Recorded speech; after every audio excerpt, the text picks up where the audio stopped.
Caraca, que prazer de falar com você, Bala. Eu não tenho nem palavras, assim, eu sou super fã de Stress, sei lá, desde quando eu era, quando eu comecei a ouvir rock, meu.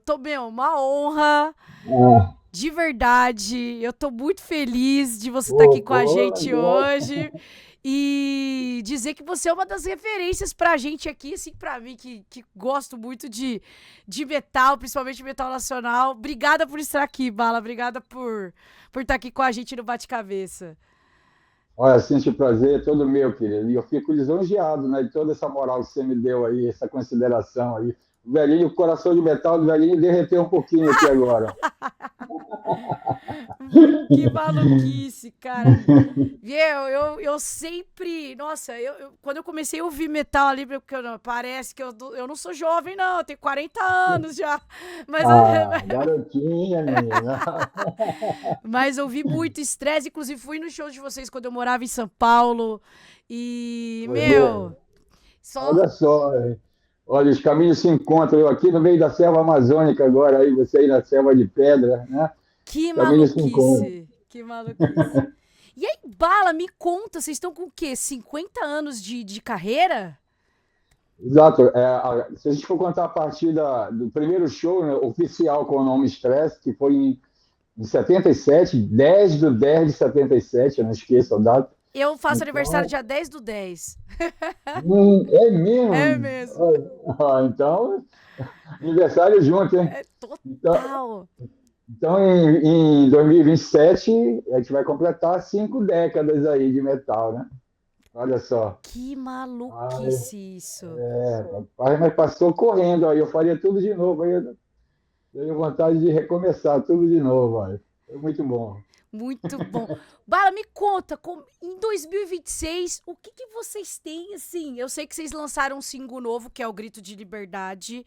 O que vocês estão preparando pra galera, ainda estando nativa, com todo esse gás aí? Conta pra gente.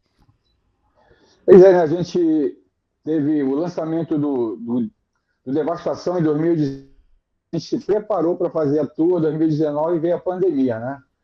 Aí, ou seja, abortamos a missão. Total. Aí cancelamos tudo, né? E aí, e agora? Pô, vamos dar um tempinho aí, não tem jeito mesmo, né? E aí, o que que a gente faz? Aí a gente, ao longo dos anos, a gente tem um sistema que a gente, ao invés de lançar álbum sempre direto, a gente primeiro lança alguns singles, né?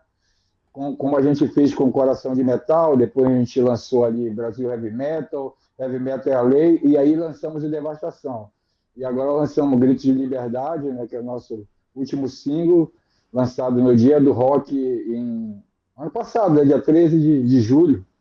A gente lançou o Gritos de Liberdade, está tendo uma repercussão muito boa, né? E a gente acha que agora é hora de pô, pegar a estrada um pouquinho, né? Bora se divertir aí, rapaz. A gente já pagou todas as contas aí, agora bora divertir um pouquinho aí, tá na hora.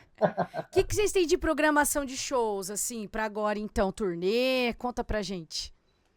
A gente está com a parceria agora com a Ação do Dharma, né, que vai nos agenciar, e a gente já está planejando aí uma série de shows no Brasil e quem sabe no exterior, mas tudo agora conciliando com as agendas pessoais, né, porque quando a gente é garoto, a gente está 100% disponível, né? Total, isso é verdade. Né? E agora com família, né, esposa, filha, as coisas. E inclusive, eu tenho uma banda local com a qual eu trabalho aqui, né? Então eu tenho de conciliar todas essas coisas. Mas eu já falei com o Hélio Tomás e a gente vai conciliar aí. Mas a minha prioridade é viajar com os Stress esse ano, sabe? Eu queria pegar uma estradazinha e conhecer pessoas novas, ver os novos e velhos amigos, né? Os fãs novos que estão conhecendo a banda agora, os antigos que têm aquela saudade, né? Enfim, eu queria dar um rolê aí, né? Uma tour, um passeio aí metálico aí, divertir um pouquinho. Eu acho que nem tudo é trabalho o tempo todo, né? É verdade, é verdade. E me conta uma coisa, como é que é, assim, pra vocês agora, 2026, comparado ao que era antigamente? Como é que tá? Você sente essa diferença, principalmente nas questões de, não só de shows, mas eu acho que de divulgação? Como é que o público tem aceitado isso, né? Porque antigamente, agora são coisas bem diferentes, né? Como que é isso? Pois olha só, a gente saiu da época do fanzine, né? Que era, você datilografava ali o texto, Eu né? escrevi muito A máquina, fanzine. você Uhum. né? Datilografava, pegava a foto, pregava, né? Com cola, colocava o texto do lado colado também, cortado na gilete, montava as páginas, depois ia tirar xerox das várias páginas, montava, grampeava, né? E mandava, né? Mandava Sensacional. via Via correio, correio. né? Via correio para todo mundo.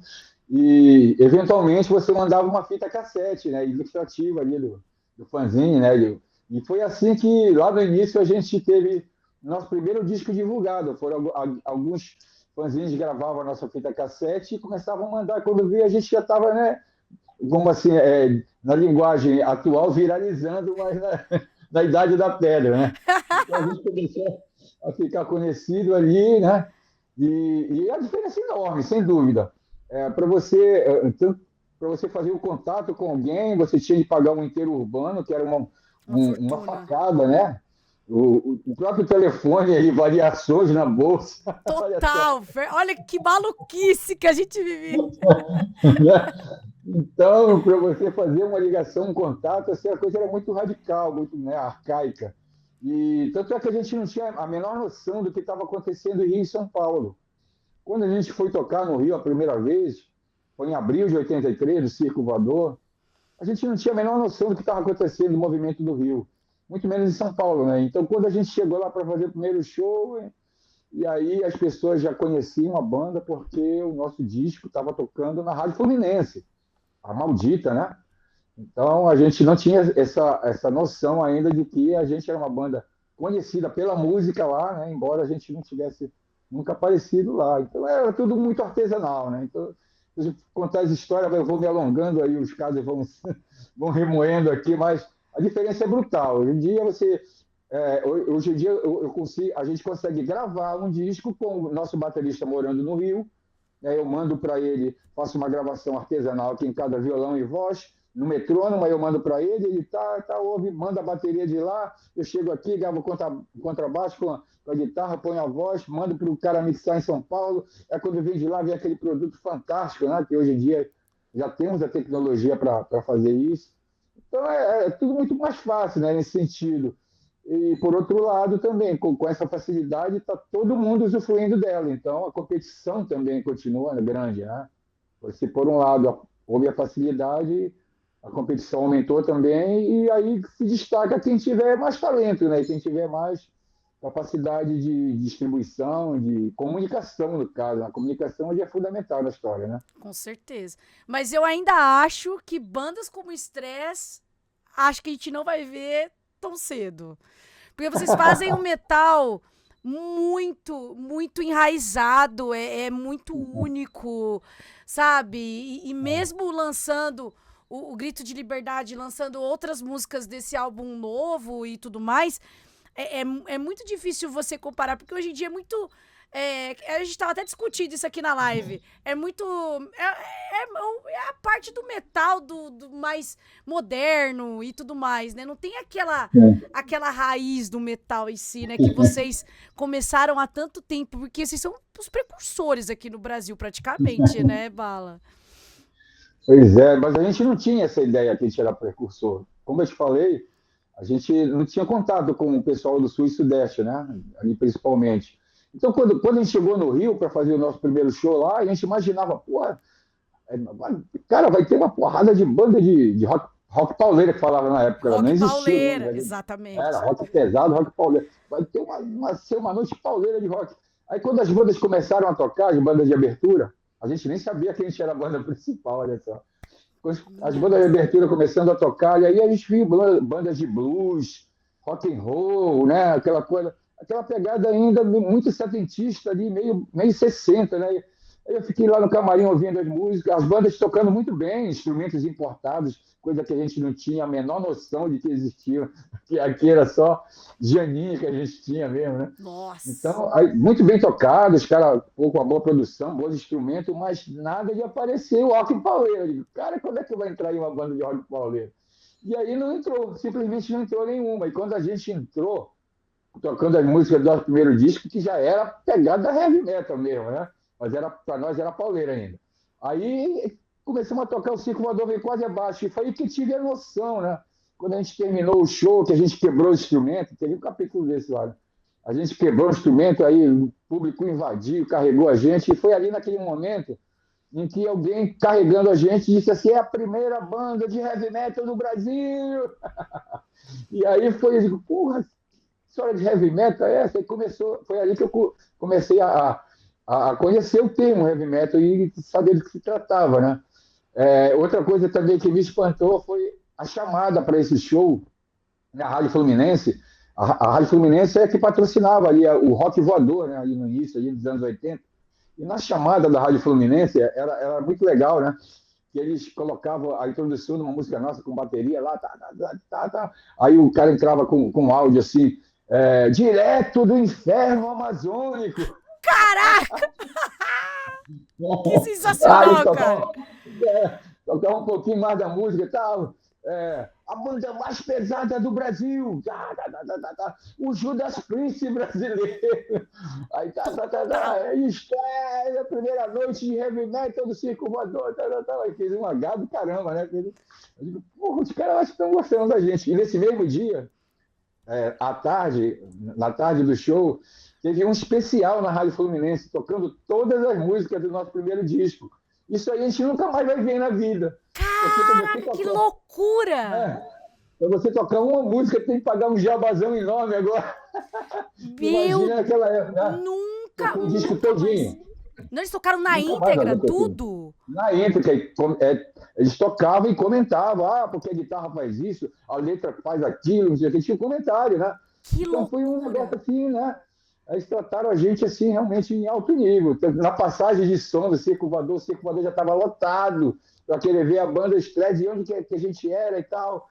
E aí, quando a gente terminou a passagem de som, aí o pessoal nos abordou. E aí, vocês são de São Paulo e tal? Não, pô, não. Nós somos de Belém do Pará. O quê? De Belém do Pará, né? Aí a gente sentia assim, um misto assim, de espanto e um pouco de decepção também.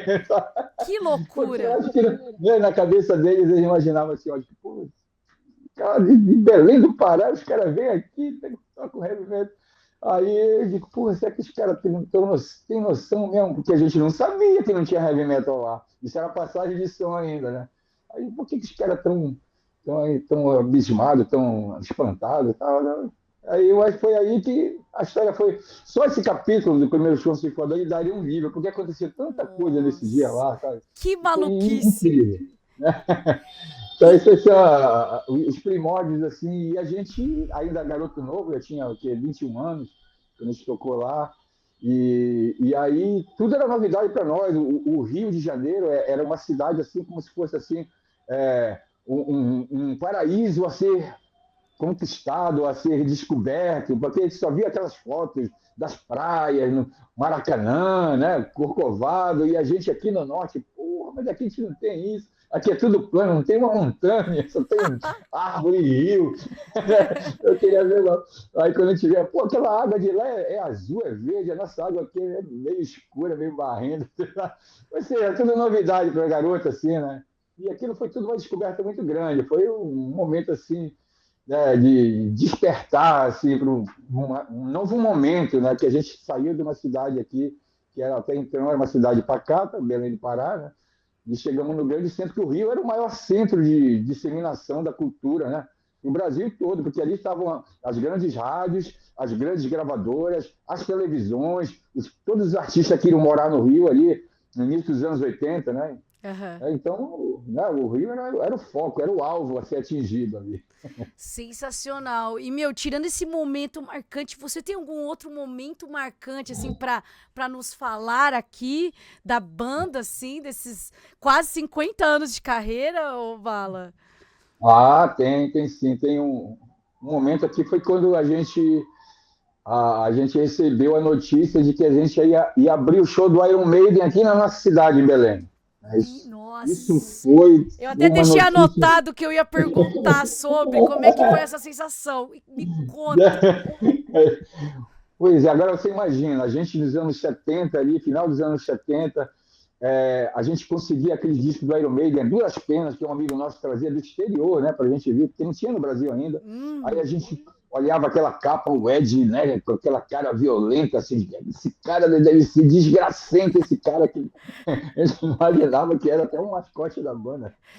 Pô, esse cara aqui, aí o som era bacana, né, e a gente foi criando, né, aquela identidade com o próprio Iron Maiden ali, né, e vendo aquilo tudo, rebobinando a fita mais para frente, né? A gente passando de ouvir o disco ali na eletrola, faixa por faixa, olhava ali o encarte, quando não tinha mais o que ler, a gente lia lá o centro, aquele centro redondo, distribuído pela Odeon, não sei o que, a gente lia tudo, né? Queria dominar todas as informações.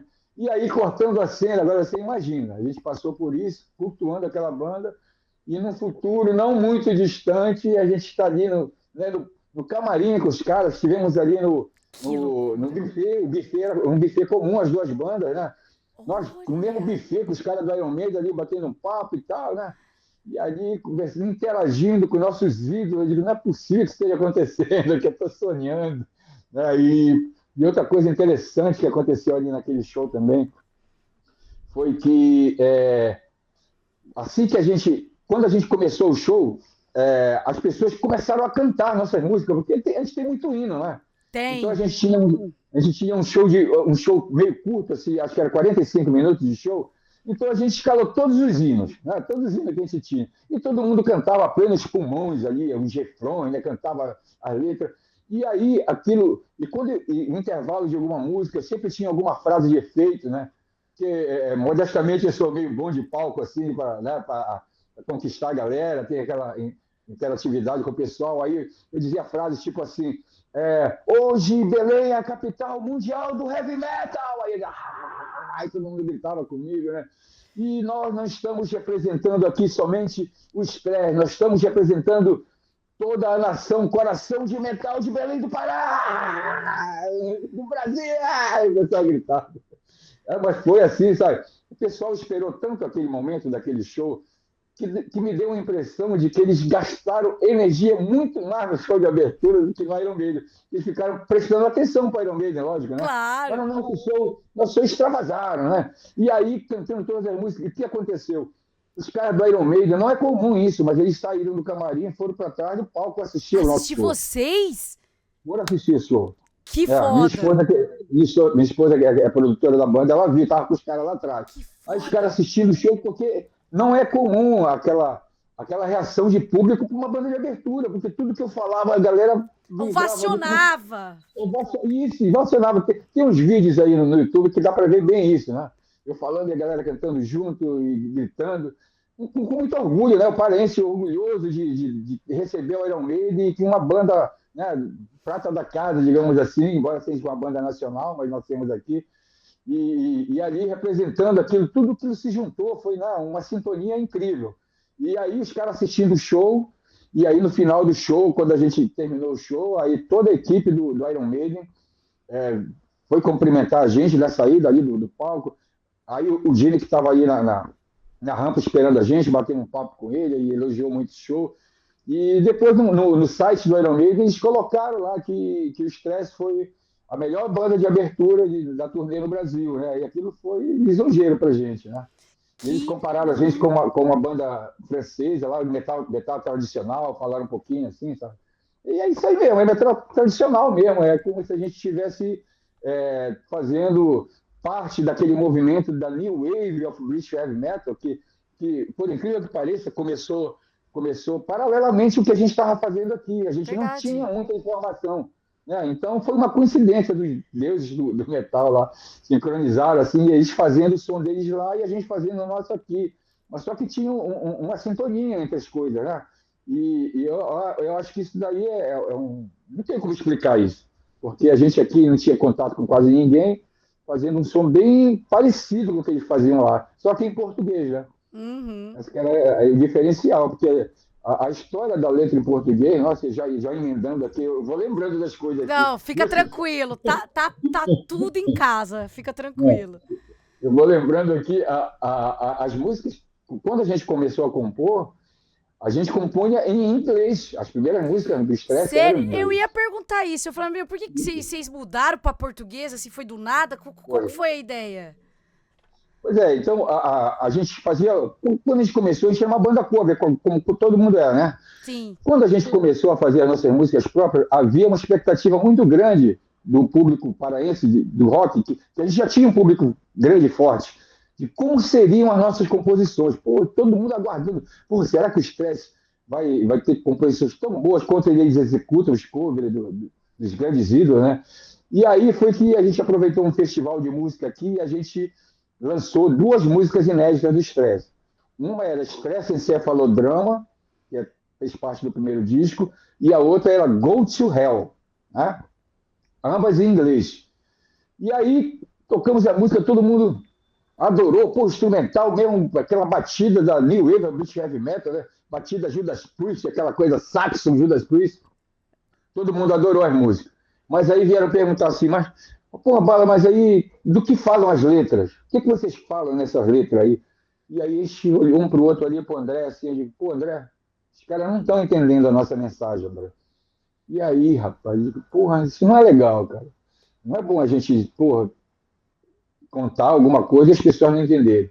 A gente tem que fazer em português isso aí, para as pessoas entenderem a nossa mensagem. Porque uma das características do Stress não é só jogar com a música.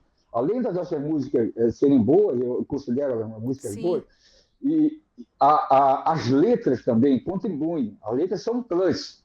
Né? Porque as nossas letras, em português, você não deveria, pelo menos, falar abobrinha, né? Porque está todo mundo entendendo aqui, né?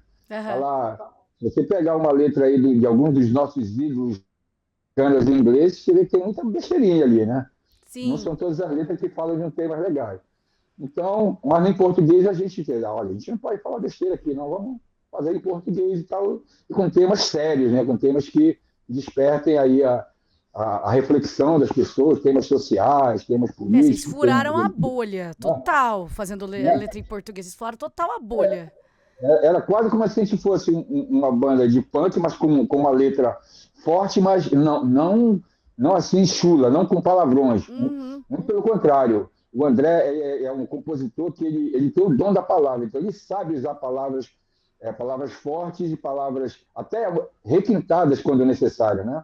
Uhum. Então as letras eram poderosas, sempre foram a nossa letra, sempre foi essa característica. E aí a gente passou, por exemplo, Go to Hell virou Mate o Hell. Né? A gente Caraca! aproveitou, Dessa eu a não gente sabia. aproveitou, não, sabia? A gente aproveitou a sonoridade, né, de Go to Hell, aí Mate o Hell, agora aproveitar aqui um pouco da sonoridade. E outra coisa muito importante que eu vi que você falou, que o Stress tem assim, um tipo de heavy metal que é diferenciado, mesmo que seja em português, é porque a gente tem uma metodologia de composição que as pessoas.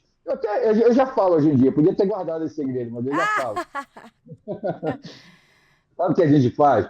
A gente procura usar palavras em português que soem como palavras em inglês. Por Entendi. exemplo, Brasil, still, né?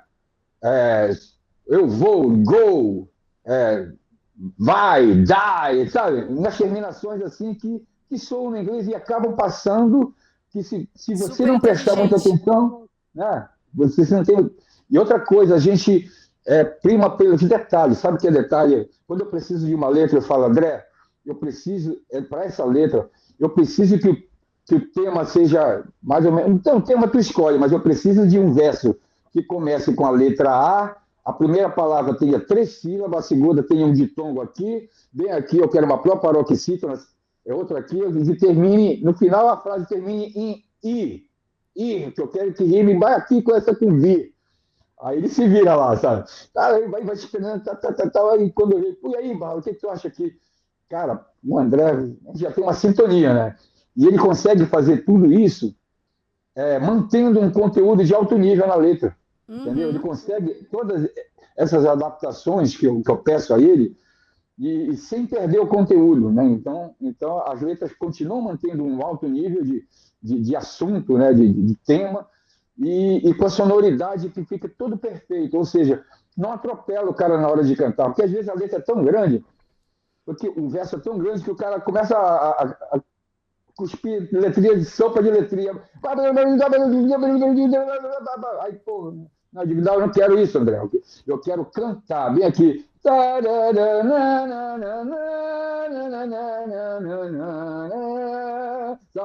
Aí eu digo, eu quero isso, André.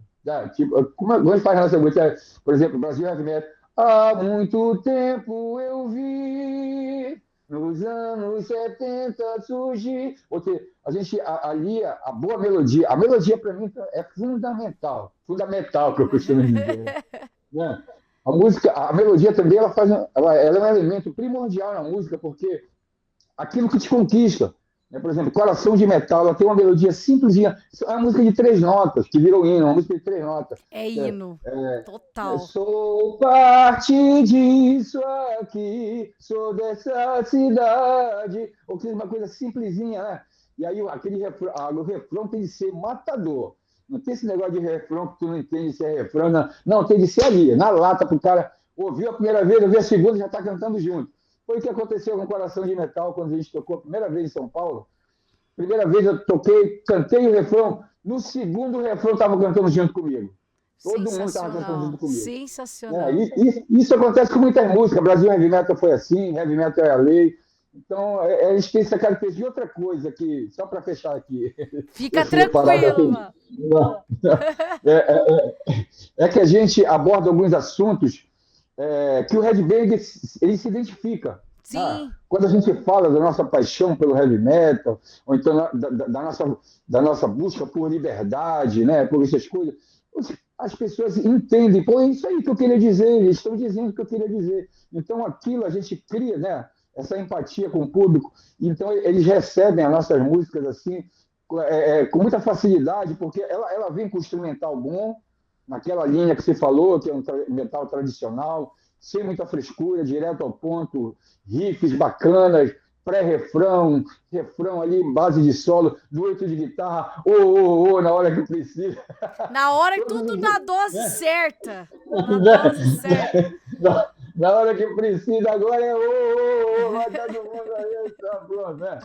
Todos aqueles elementos, né, que podem soar clichê, que são clichês mesmo, mas que, pô, quem que não adora esses clichês do heavy metal oitentista, né? Com certeza. Essa característica que impera nas nossas músicas, que realmente fazem do nosso heavy metal um heavy metal diferenciado, não só por ser em português, mas ser um português que soa como os gringos, né? Assim. Sensacional, meu, uma aula aí, né, chat? Uma aula, né? Bala, me conta, o que você escuta? Você escuta alguma banda? Você é o Iron Maiden, né? Não preciso nem dizer, mas atualmente, tem alguma coisa que você... alguma banda, algum músico que você se inspira nos anos 2000, agora 2026, alguma coisa que você tem ouvido que te inspira para criar ou para trazer todas essas ideias para a banda? Como é que é isso? Olha, as minhas inspirações ainda para composição, elas estão muito calçadas nos nossos ídolos dos anos 80, né? Mas embora eu tenha o ouvido, o coração aberto para ouvir as novas bandas, né? Uhum. E eu não sou fechado, eu não sou radical, não. Eu gosto de ouvir. Mas infelizmente não é muita coisa que me agrada, não. Eu gosto. Quando eu gosto, é porque me lembra alguma coisa do passado, tipo Jailer, né? Que lembra o Led Zeppelin, que é a minha banda predileta, né? Que é a minha banda predileta, por sinal, Led Zeppelin. Muita influência do Led Zeppelin eu tenho. Então, eu gosto dessas bandas de garotos que se inspiram nas coisas mais simples do passado, né? Que eu não sou muito adepto assim do virtuosismo, sabe? Embora eu ache legal, pô, o cara tá ali, tá fritando todas as notas ali na guitarra. Aí o cara tá cantando aqui nas notas mais agudas possível, tá? Pô, legal. Você aguenta ali, né? É legal, é bacana e tal, mas você tem que sentir aquilo. E aí, terminou a música, você consegue assoviar alguma parte dela? Assovia aí alguma parte da música. Aí o cara fica, pô, não guardei nenhuma parte que eu consiga assoviar. Aí é que tá o fim da história. Total. E é mais uma dica que eu dou para os que estão nos ouvindo aí, né? Se você consegue assoviar a melodia da música, você consegue que alguém assovie a melodia da sua música que você compôs, é porque é uma melodia marcante. Entendeu? Conseguiu assoviar, Aí, identifiquei. O cara assoviou, o outro identificou, está assoviando a música tal, né? Então, isso aí é importante também. Mais uma Caraca, que dicasinha. dica sensacional. Aulas, ó, Silvão. Silvão falou, bala mestre, aulas, dando aulas aqui. São Sensacional. muitas causas do É metal. muita história, muita Né? experiência, né? Vai aprendendo, né? Vai aprendendo. E outra coisa, eu não sou um grande instrumentista, eu toco só o básico, né? Digamos assim. Mas, para compor, acho que eu sou um cara abençoado, sabe? Acho que Deus me deu o dom da composição, e não é só do metal, não. Se você imaginar, eu já compus música de muitos estilos musicais, até country, eu já compus até sertanejo, eu já compus, para você ter uma ideia. Caraca, que É, loucura. né? Já com baladas, música gospel, assim, meio, né? Com os temas assim mais de fé. Enfim, eu tenho muita facilidade para criar em qualquer estilo, sabe? Eu acho que, pelo fato de eu ter ouvido muita música quando eu era criança, que quando a gente era criança a gente praticamente não tinha muita diversão. Antes de aparecer a televisão, eu sou de antes de aparecer a televisão, você tem uma ideia. Então a gente só ouvia rádio, né? A Uhum. diversão que a gente tinha era rádio. E aí você ficava ouvindo um rádio, a família em volta do rádio, ouvia os programas de rádio, telenovela e tal, mas tinha a hora da música, e a hora da música eu ficava ali. Aí, com o tempo, veio ali a televisão, né? A televisão também tinha uma abertura da televisão, que eram uns 40 minutos de música e tocava antes da programação. Eu ficava ali ouvindo. E aí eu ganhei um gravadorzinho daquele Panasonic Play Hack, né? Daquela tecla Play Hack, né? E, Nossa! e ali eu começava a gravar música da TV e do rádio e ficava ouvindo à noite em casa. Eu criança ouvindo isso. Então eu tive muita informação musical. Eu tenho facilidade para criar melodias, né? Para essa parte eu fui abençoado com essa parte, né? De composição. Eu não sou um grande instrumentista, eu não toco bem quase nada, toco só o básico, do contrabaixo, do violão, um pouco de bateria, um pouco de teclado, mas na composição, olha, se eu sentar ali rapidinho ali no trono ali do maneiro, sai mais duas músicas. Sensacional, mano. Bom, estamos caminhando aqui para os nossos finalmente. Mas sabe o que eu queria te perguntar? Sei que vocês vão Hum. lançar bastante coisa e tal, mas eu queria perguntar qual que é a sua opinião da cena do metal brasileiro atual, nesse exato momento. O que, que você pensa? É muito polêmico? É. Eu acho que tem os prós e os contras, né? Hum, As partes positivas aí são muitas também, né? Eu acho que a gente tem músicos no nível de qualquer grande país do heavy metal. Nós temos músicos aqui no nosso país, nós temos de sobra. Nós temos bons bateristas, tecladistas, vocalistas, que é a parte mais difícil, né? Nós temos vocalistas maravilhosos, já temos estúdios, já temos produtores, né? Então, essa parte está totalmente completa, eu diria assim. Mas o que eu senti que a gente perdeu lá nos primórdios foi aquele elo da corrente metálica que a gente tinha. Aquele elo em que cada banda, né, se juntava com a outra ali, todo mundo né, a junto. irmandade do metal que a gente tinha ali nos primórdios, né, Stress, Taurus, Nossa. Metamorfose, Azul Limão, Salário Mínimo, né? Enfim, as bandas de São Paulo, as bandas do Rio, as bandas lá de Minas Gerais, pô, eu era amigo pessoal dos caras do Overdose, né? Dos caras do Sepultura. Eu estive no estúdio quando o Sepultura estava gravando o primeiro álbum deles, que era um split lá com Overdose, o Bestial Devastation, né? Eu estava Nossa! né, eu fui no estúdio quando eles estavam gravando Que ainda. isso, Aquilo. Bala? Meu Deus do céu, que É, loucura, cara. olha, eu sou fora esse campo do metal, eu estava ali no momento. Nos momentos cruciais. A história estava acontecendo, eu estava lá, né? Então eu vi essas coisas acontecer, né? Aham. Então dali, eu acho que a gente perdeu foi isso, porque era normal, por exemplo, o Stress tocar junto no mesmo show com o Sepultura, com o Dorsal Total. Atlântico, que eram bandas de metal mais pancada, né? E ao mesmo tempo a gente podia tocar com o Metamorfose, que eram mais um hard rock, heavy metal tradicional, e os shows estavam sempre lotados. Todos assistiam o show dos seus colegas, levavam as namoradas da família, ou seja, num teatro era lotado.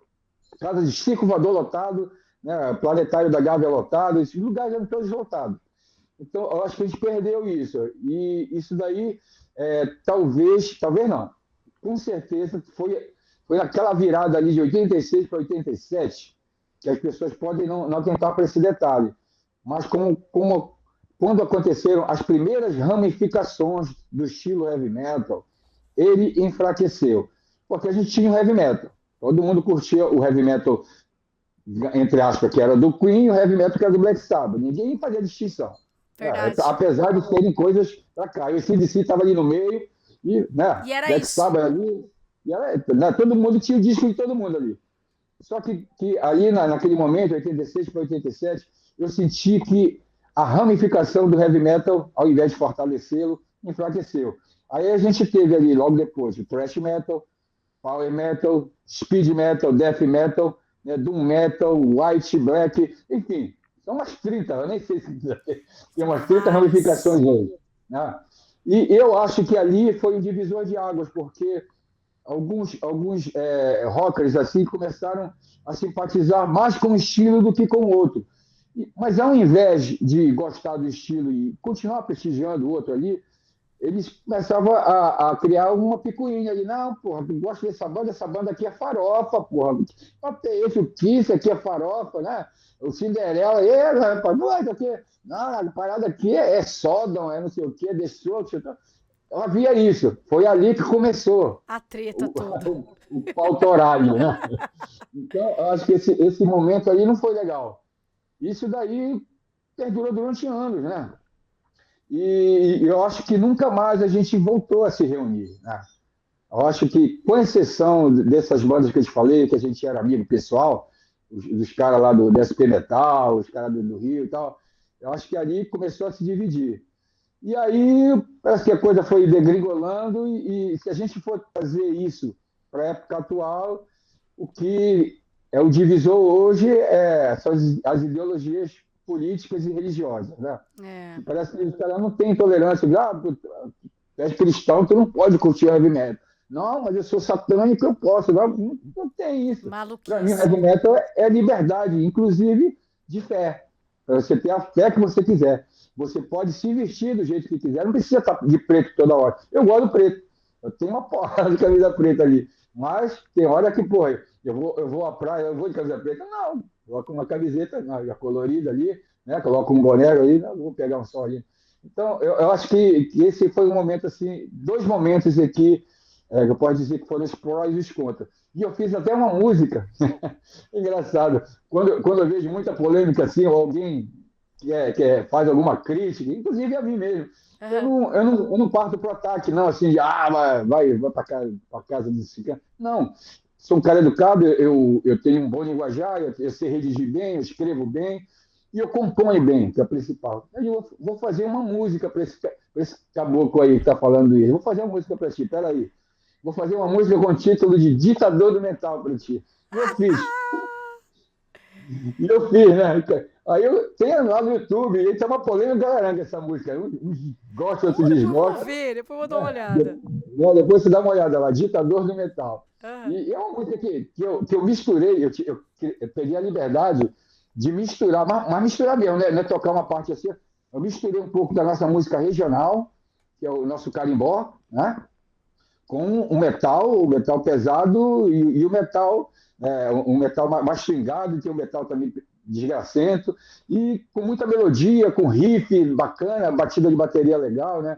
Ou seja, ali eu quis dizer que é permitido você, pô, curtir uma música regional e curtir o metal, né? Você pode, pô, gostar aí, pô, você gosta de Reginaldo Rossi, quem não gosta? Pô, eu gosto de Reginaldo Rossi, mas eu gosto também ali do Iron Maiden, Judas Priest. Eu ouço o Reginaldo e tal. Não fico aqui, porra, comprando os discos do cara, mas tocaria, não vou dizer que é uma merda, né?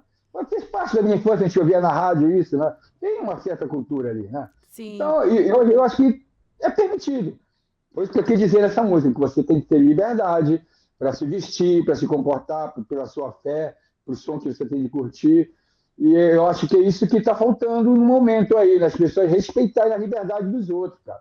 Eu Com acho que a palavra, certeza. a senha toda é a liberdade. Você tem que ter a liberdade. É claro que você não pode ofender, né? Porque isso aí já não é liberdade. Isso aí já não é legal. Mas você tem a liberdade de seguir a sua vida, de gostar de alguma coisa e não gostar, e as pessoas têm que de aceitar. Eu acho que o respeito e a liberdade, acho que são as duas palavras que deveriam estar entranhados aqui nas próximas letras dos nossos ouvintes. Aí, olha, façam letras com liberdade, respeito, honra e união. Olha, Os esse quarteto quatro, aí né? né? Total, total, total, viu, Dá Bala? demais. Bom, meu, depois dessa aula, né, galera, queria agradecer demais sua presença aqui com a gente, Bala. Dizer que eu ficaria horas trocando ideia, horas te ouvindo, ouvindo as histórias. Dizer que você é um cara, não só historicamente falando, de experiência de tudo, mas dizer que você é um ícone para uma pessoa como eu, que sempre ouviu heavy metal, que sempre apoiou o metal nacional, não só eu, meus amigos, enfim. Eu conheci Stress, acho que, mano, eu lembro, um amigo meu me mandou uma fita cassete, nos primórdios, porque eu também não tinha muito recurso. Acho que tava junto com o Black Sabbath, com as coisas lá, e falou, você precisa ouvir isso aqui, Cíntia. Então, assim, fez total diferença na minha vida. E dizer que, meu, longa vida ao Stress e que vocês tenham muito sucesso. E mais uma vez, muito, muito, muito obrigada por tudo que vocês fizeram e fazem dentro da nossa cena. De verdade, Bala. Eu Obrigada agradeço a mesmo. você, né, por ter aberto esse espaço para contar um pouquinho da história. E quando eu conto, eu acho legal que eu vou lembrando, relembrando, né? Incrível, A incrível. minha esposa até hoje me cobrou: olha, tem que começar a escrever o teu livro, cara. Tem que Ela começar a tá escrever o teu certa. livro. Você precisa, vai vender muito. Galera quer saber todas essas histórias aí. Vou fazer isso. E olha só, Cíntia, não só para você, eu gostaria de dizer também a todos que estão nos ouvindo aí, que agora a gente está, né, com a produtora Som do Dharma aí, e a gente está com todo o gás aí, e montando uma agenda para que a gente possa chegar nos principais palcos, não só do Brasil, mas do exterior. A gente quer chegar nos quatro cantos do país, né? Cidades pequenas, cidades grandes, e levar o nosso som, levar a nossa história, né? Levar o nosso legado aí para que as pessoas conheçam e agradecer aqui a Suzy e ao Wellington, né, que estão nos apoiando aí nessa parceria. Som do Dharma é a nossa produtora e a gente está junto agora. Muito obrigado aí por esse apoio e a você aí, Cíntia, do Quebra-Cabeça. Foi um papo muito gostoso. Adorei relembrar Imagina, esse caos aí. Tá bom, querida? imagina. Obrigada, viu? Muito obrigada, Vala. Até a próxima, viu? Tchau, tchau. Valeu. Valeu, tchau, tchau. Ah.